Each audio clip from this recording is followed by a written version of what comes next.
The idea of strong woman is everywhere. She is resilient, unstoppable, endlessly capable. In this episode, we are talking about how the pressure to be strong often translates into doing more and asking for less. This pushes women, especially mothers, to stretch themselves thinner and thinner until strength starts to look a lot like burnout. Is strength really about carrying everything alone? Or have we misunderstood what it means to be strong in the first place? Hey mommies! We know you're tired and you're here for a reason. We are two moms just looking to unwind after a long day. So come join our rants and let's make this journey a little less lonely, one episode at a time. Welcome to our podcast, Mom vs. World. I recently came across an interview of Priyanka Chopra where she says women have to be independent. There is no other choice. I mean, I know she is preparing women to have a choice to leave a toxic relationship or to live life on their own terms. But I think such statements from celebrities in turn put more pressure on stay at home moms or housewives who are doing their part, who maybe gave up careers to look after their family. Yeah, children. we all do know that women contribute to the family in many more ways other than financially. Unfortunately, the world has eliminated all this work like childbirth, feeding their kids, raising them, caring for the elders in the family, maintaining your relationships for the family, and all over managing a house. Yeah. All this stuff, none of these are part of the economy. Yeah, so convenient, right? Exactly. So it's so easy for some women to just say you have to get a job because hey, look at me, all successful. It's all from good intention. I'm saying this for your sake. But that isn't a choice for many women. It's not just easy to go out there and get a job for a mom, right? Yeah, and many women come under that pressure and take up both the jobs because maybe they could stretch out that thin and they just end up overworked or burnt out because they want to prove the world and to themselves that they are strong. We get so easily influenced by the things celebrities say. If one celebrity says something, thousands of women can feel like, oh my god, I'm not doing enough because I don't have a job outside. Yeah. Right? It's so easy. And in a lot of families, if you think about it, having a job is treated as some kind of favor to her, as if she has the luxury to work, so it's not considered work. It's like she just happily sits at work. It's not that hard work. And ironically, the household work is also not considered hard work. They'll just say she's sitting at home.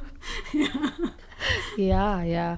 By God's grace, a woman manages to do everything. It definitely comes with a price, don't you think so? Absolutely. The stress, the hormonal changes, lack of proper exercise, sleep, peace of mind, that is the price for independence, I think. Yeah. These women who actually do end up doing it all, they are looked at as role models, of course. We do too. We look at them and think, oh my god, how is she doing that?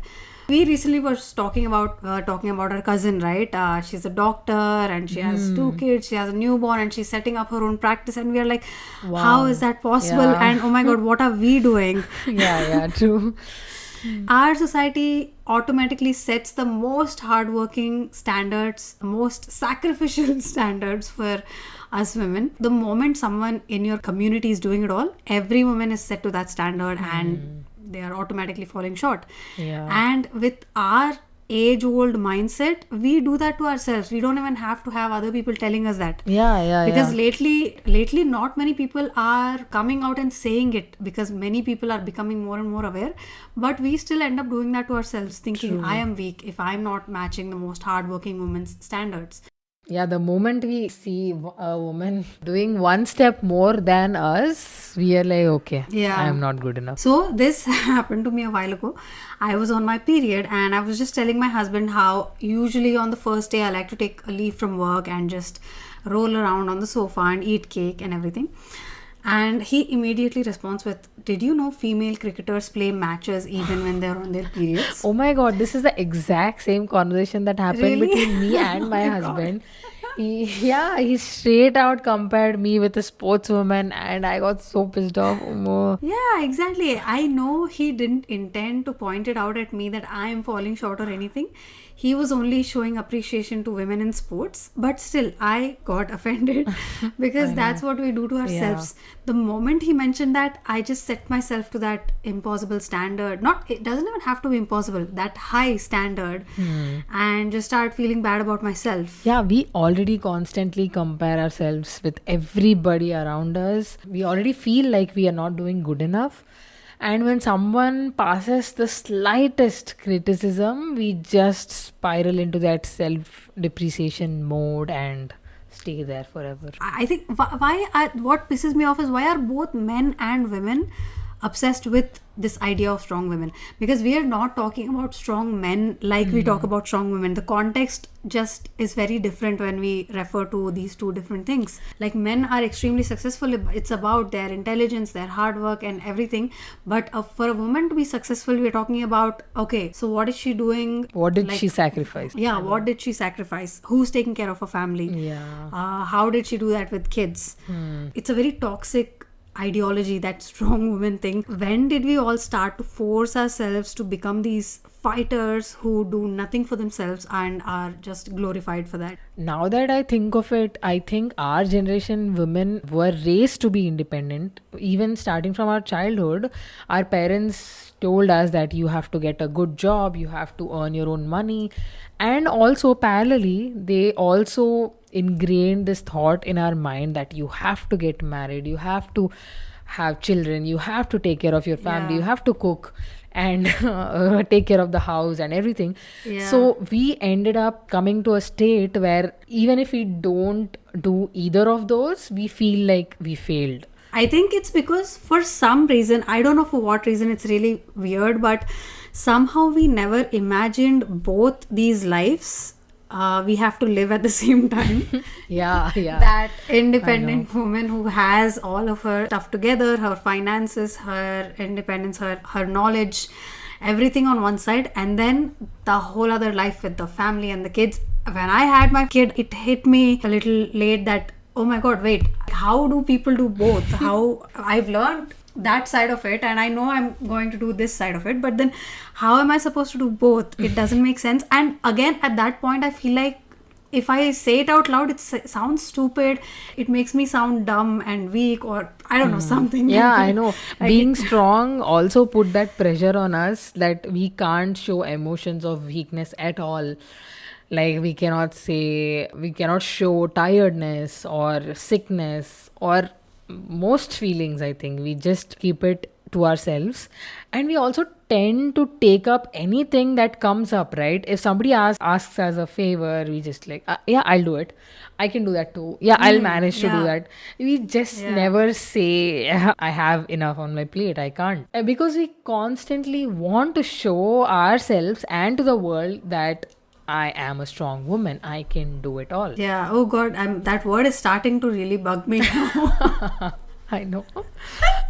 I mean, it's true. Like, we are so obsessed with that idea, this uncontrollable need to please everybody by showing that, hey, I barely sleep, I don't have time for working out, or I don't eat fruits, or whatever it is. Like, it sounds like we almost take pride in talking about how hard it is for us. Yeah. And we also can't take compliments, right? If somebody says, okay, your house is so clean, we'll just tell, no, it's not that clean. Like, yeah, sometimes it happened to me a lot of times when a new guest comes and I'll automatically be like, my first dialogue will be, sorry, the house is messy. Why do we have to say that? I know. Even if we end up cooking a good dish, we'll say, yeah, it happened by chance. It doesn't happen. Yeah, I don't always cook. Yeah, it's good. Or we'll be like, I was gonna do more dishes. Yeah. It's just 5 dishes. I know. Why can't we be proud of ourselves for once? I've recently come across this advertisement about some women's networking event, and the ad mentioned multiple times that Okay, all the strong women are invited. Come join the bold women. Why do we have to emphasize so much on strong and bold women, right? My first thought was maybe I should try this networking event. But then after seeing so many strong and bold words, I am like, okay, maybe all the strong and bold women will be there. I am not fit to be there, so I'll not go. There will barely be anybody, I guess, who will go, because you have to first of all think of yourself as strong and bold, and not, I don't think many women think that Yeah, about I know. themselves. Many women think that about other women, but Huh. that woman will not think that about herself. Yeah, Right? exactly. Strength is basically glorified in life. Yeah, we need strength to face difficult situations. That's true. But putting it in this way, are we insinuating that life is difficult for women always and that we have no choice but to be these strong and bold women? That makes it somehow like strength is implying a bad thing, right? That the world will always treat women poorly and we unfortunately have to be strong. So it kind of makes me feel sad to have to be strong. You know what I mean? Yeah. It's like it happens, right? Kids who have had a bad childhood, they have to be extra strong. They become a bit more numb towards the world and they work extra hard to please others. So I think all those kids are basically all the women who grew up like that, or like that, where they were treated unfairly. And so strength seems so depressing in a way for women. Yeah, I get it. I think we have to dissect the phrase strong women. For most, strength means going through labor without complaining, or doing it all without asking for help, or not showing any kind of weakness at all. Maybe we should redefine strong women today. Strength means being comfortable in your own skin. Strength means accepting your imperfections and still being okay with that. Yeah, I think if I had, let's say, redefined this whole strength and boldness, then I want to be able to have the strength to rewire my brain to stop pleasing other people, the strength to enjoy something for myself without guilt. I want to have the intelligence and maturity to recalculate my priorities, which were set by patriarchy. Maybe that's where the word bold women comes from, because you need to be bold to think for yourself in a society like ours. I really hope we could resonate with you, because every feeling is valid in motherhood. If you enjoyed this episode, please follow us for more such content.